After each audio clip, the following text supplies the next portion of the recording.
안녕하십니까. 푸른별 마을 공동체 여러분 안녕하십니까. 오늘 효를 통한 행복한 마을 공동체를 여러분과 함께 그 효에 대해서 알아보도록 하겠습니다. 효에 대한 패러다임의 전환부터서 결론 순으로 이렇게 강의를 하도록 하겠습니다. 저는 이름은 배관연입니다. 저는 그 육군 육사단에서 마지막으로 근무하고 33년간 근무를 하고 2017년도에 전역을 했고, 지금은 경민대학교 겸임교수와 그다음에 사단법인 충해문화운동본부의 경기북부 연합회장을 지금을 역임을 하고 있습니다. 이것은 저희의 직계도입니다. 직계도를 이렇게 띄워드리는 이유, 보여드리는 이유는 영어나 수학 같은 경우는 우리 선생님을 통해서 이렇게 이제 배울 수가 있지만은 아버지나 어머니의 뿌리에 대해서는 우리 자녀들이 선생님에 대해서 배울 수가 없고, 이거를 부모님과 그 친척 외에는 가르쳐 줄 수가 없다는 겁니다. 그래서 이거를 보시고 이번 기회에 부모님들이 알고 계시는 분들은 본이나 시조, 중시조에 대해서 알고 계신 분들은 자녀들한테 좀 많은 교육을 해주시고, 모르시는 분들은 가족들한테 좀 물어서 이번 기회에 자녀들한테 교육을 시켜주셨으면 하는 바람입니다. 오늘날 불효의 모습인데 제가 시 한 수를 제가 읊어드리겠습니다.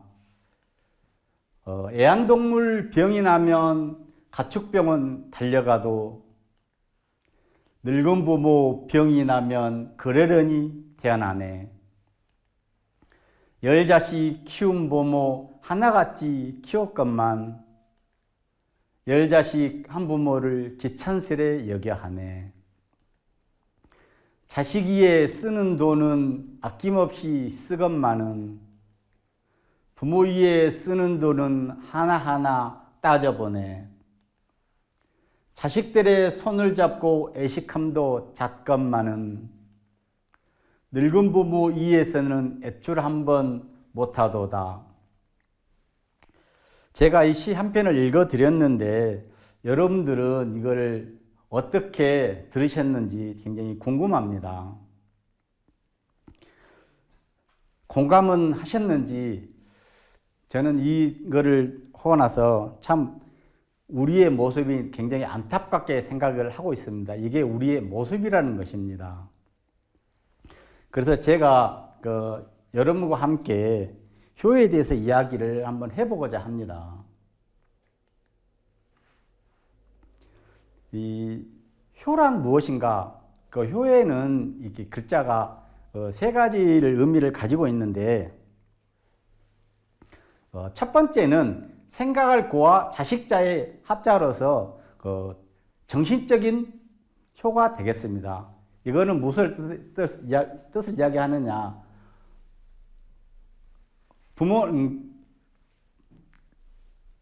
부모가 자식을 생각하면서 살아나가는 건데, 옛날에 우리 제사를 지낼 때 지방에 보면 형고, 학생, 부군신이라는 글자가 있습니다. 거기에서 형고라는 것은 그 조상을 생각하는 그 뜻이 되겠습니다.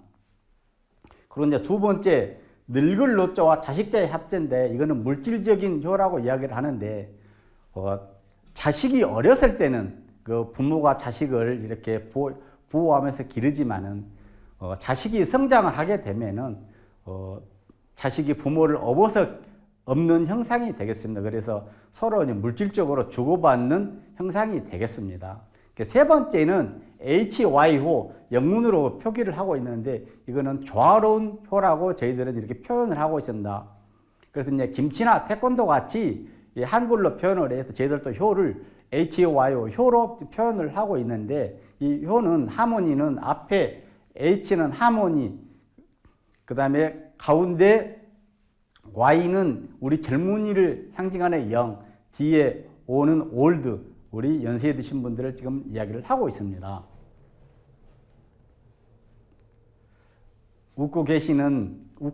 웃으면서 그 인사하시는 모습이 보이시는가요? 천진난만하시죠? 그래서 우리도 이렇게 효를 공부를 하면서도 이 딱딱한 게 아니고 웃으면서 살 수 있는 그런 분위기가 돼야 될 것 같습니다. 우리는 그 신호등을 잘 지켜야 될 것 같습니다. 그래서 우리가 신호등을 지킨다라는 것은 우리가 앞으로 우리가 살아나가면서 방향을 제시해주고 신호를 잘 지킴으로써 우리가 가야 될 곳, 그 다음에 가지 말아야 될 곳을 우리가 명확히 구분을 해야 될 것 같습니다. 다음은 이제 효와 효도에 대해서 한번 제가 설명을 한번 해보겠습니다. 그래서 지금 효와 효도를 구분을 해야 되는데 대부분이 효도와 효를 구분을 못 하시는 분들이 많고 또 이렇게 배우지를 않아서 또 이렇게 이해를 못 하시는 분이 있는데 그 효도라는 것은 무엇입니까? 옛날에서 내려오는 것이고 효라는 것은 현재 우리가 제가 아까도 말씀을 드렸다시피 HYO 효를 우리가 지금 표현을 하고 있습니다. 그 효도라는 것은 부모가 자식이 부모한테 일방적으로 하는 그 행위를 말합니다. 그래서 이거는 일방향성, 그 다음에 그 자식이 부모한테 그걸 강압적으로 해야 되기 때문에 강압의 효라고도 이야기를 하고 있습니다. 하지만 효라는 것은 무엇입니까? 부모는 자식을 사랑을 하고 그 다음에 자식은 부모를 공경해야 되는 그 쌍방향의 효, 그러다 보니까 소통의 효라고도 이야기를 하고 있습니다. 이거를. 그래서 이제 그 대상과 영역을 벗어보면은 우리 이제 효라는 것은 친친의 그 계지술사 이런 것처럼 가정과 그 다음에 사회와 국가로 이렇게 연계되지만은 효도라는 것은 부모와 그러니까 자식이 부모한테 하는 그 공경이라는 점에서 많이 다르다고 생각을 하시면 될 것 같습니다. 이제 아까도 영문으로 이야기를 했었는데 HYO라는 효라는 것은 우리가 지금 김치나 태권도, 우리 한복도 요즘에는 이제 그 한글로 표기를 하고 있는데 그래서 우리가 HYO 효를 많이 기억을 하셔야 될 것 같습니다. 그 효는 사랑이라고 이야기를 했습니다. 왜 효가 사랑이냐? 아가페, 그 다음에 스토르게, 필리아, 그 다음에 에로스, 이거 뭡니까?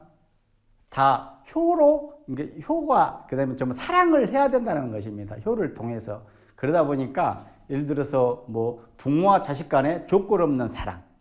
이거는 부모와 자식 간에 조건 없는 하는 건 조건이 있을 수가 없는 거죠. 조건을 달 수가 없는 거죠. 부모와 자식 간의 사랑은. 그리고 이제 스토르게, 이게 혈육 간의 사랑인데 우리 형제 자매들 지금은 예를 들어서 뭐 재산 분쟁 때문에 형제 간에도 많이 이렇게 싸움을 하고 있는데 이런 거에 대해서는 좀 우리가 효를 통해서 많이 이렇게 효 교육을 통해서 이런 거를 지향할 수 있는 시스템이 마련이 돼야 될 것 같습니다. 그리고 이제 이성 간의 사랑, 부부의 사랑은 무엇이냐? 부부의 사랑이나 그 다음에 우리 자녀, 아들과 딸의 사랑이 이 부부가 사랑을 한다고 하는 것은 자녀들한테 굉장히 행복한 일이고 또 자녀들이 행복하다는 것은 부모가 행복하다는 것이죠. 그래서 우리 사랑은 효는 사랑이다라고 저희들이 지금 이야기를 하고 있는 것입니다.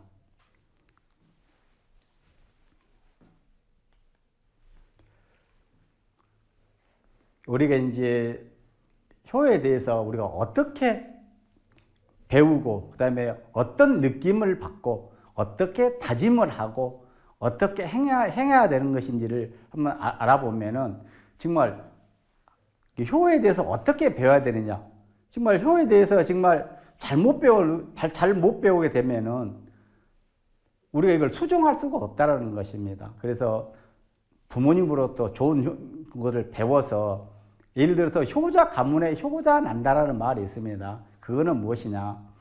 부모가 효도하는 것을 보고 또 자녀가 그거를 보고 다짐을 하고 그 느낌을 받고 또 그 효도를 하기 때문에 효자 가문에 효자 난다는 말은 거기에서 나오는 것입니다. 그래서 이제 우리가 그 효라는 것은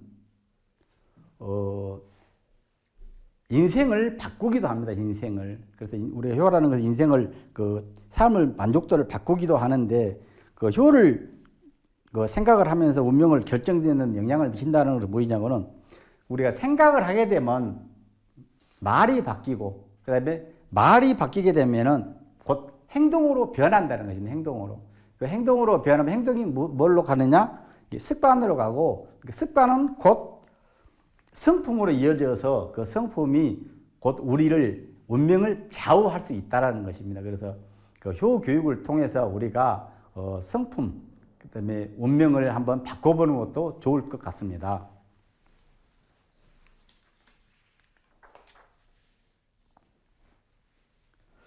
그러면은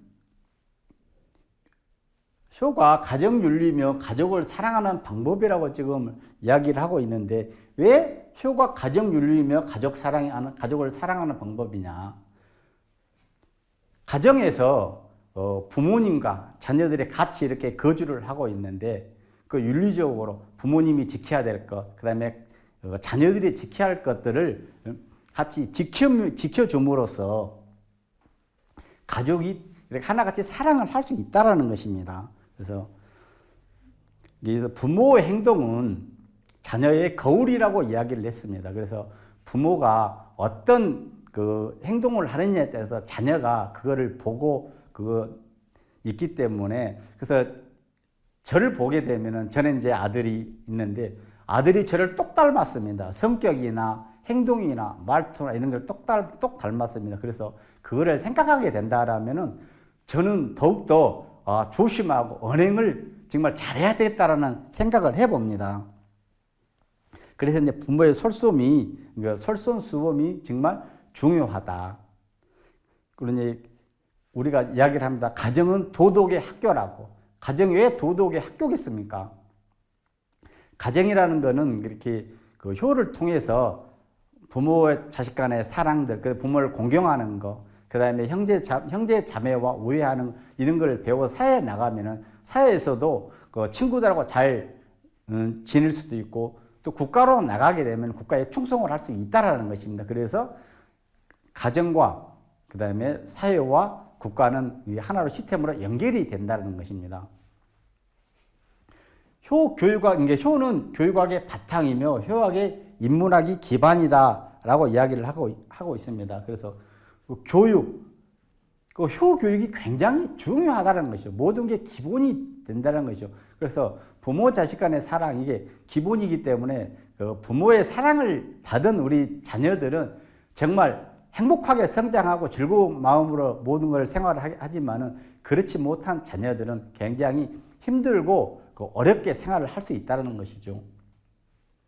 그런데 인문학의 기초라고 그랬는데 우리 아놀드 토인비라는 분은 한국의 효가 세계 인류에 이바지할 수 있는 거는 효상을 이바지할 수 있는 거라고 이야기를 했습니다. 이 아놀드 토인비라는 분은. 그래서 이 효 사상이 우리 세계 인류에 이바지할 거다라고 이야기를 했습니다. 그리고 이제 현재 그 효 교육은 학교나 그다음에 직장, 그다음에 가정에서 좀 등한시하고 있는데 우리가 조금은 효 교육을 통해서 우리의 삶을 더 행복할 수 있는 그런 길을 좀 만들어야 될까라고 이렇게 생각을 해봅니다.